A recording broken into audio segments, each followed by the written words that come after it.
দ্রুত ছড়িয়ে পড়েছে মাঙ্কিপক্স, বৈশ্বিক জরুরি অবস্থা জারি। মাঙ্কিপক্স এখন মধ্য এবং পূর্ব আফ্রিকার বিভিন্ন অংশে ছড়িয়ে পড়েছে। এই রোগের একটি নতুন ভ্যারিয়েন্ট দ্রুতই ছড়িয়ে পড়ছে এবং এর উচ্চ মৃত্যুর হার নিয়ে উদ্বিগ্ন বিজ্ঞানীরা। বিবিসির এক প্রতিবেদনে বলা হয়েছে, গণতান্ত্রিক প্রজাতন্ত্র কঙ্গোতে অত্যন্ত সংক্রামক এই রোগে প্রাথমিক প্রাদুর্ভাবের সময় ১৩,৭০০ জনের মতো আক্রান্ত হয়েছেন এবং কমপক্ষে ৪৫০ জনের মৃত্যু হয়েছে।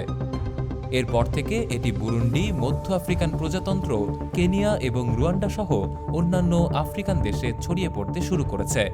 আফ্রিকায় মাঙ্কিপক্স ভাইরাসের দুটো প্রধান ঢেউ সঞ্চালিত হয়েছে।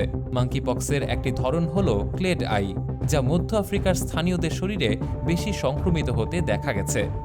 অন্য ধরনটি হল ক্লেড আই বি। বিজ্ঞানীদের গবেষণায় মাঙ্কিপক্সের এই নতুন ধরনকে এখন পর্যন্ত সবচেয়ে মারাত্মক রূপ বা বিপজ্জনক হিসেবে বর্ণনা করা হয়েছে।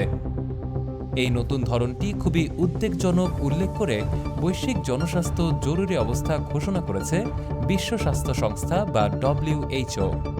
ডব্লিউএইচও প্রধান টেড্রোস আধানয় গেব্রেইসাস বলেছেন, আফ্রিকা এবং তার বাইরে আরও ছড়িয়ে পড়ার সম্ভাবনা খুব উদ্বেগজনক। তিনি বলেন, এই প্রাদুর্ভাব বন্ধ করতে এবং জীবন বাঁচাতে একটি সমন্বিত আন্তর্জাতিক প্রতিক্রিয়া অপরিহার্য। মাঙ্কিপক্স সংক্রামক রোগ।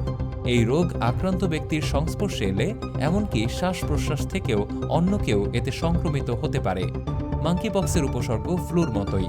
এটি ত্বকে ক্ষত সৃষ্টি করে এবং মারাত্মক হতে পারে। ১০০ জনের মধ্যে এটি ৪টি মৃত্যু ঘটায়। মাঙ্কিপক্সের প্রাদুর্ভাবের কারণে বৈশ্বিক জরুরি অবস্থা জারি এবারই প্রথম নয়। ২০২২ সালের জুলাইয়ে এই রোগের একটি ধরন ইউরোপ এবং এশিয়ার কিছু দেশসহ প্রায় ১০০টি দেশে দ্রুত ছড়িয়ে পড়ে। সেই প্রাদুর্ভাবের সময় ৮৭,০০০ মানুষ এতে আক্রান্ত হন, যার মধ্যে অন্তত ১৪০ জনের মৃত্যু হয়।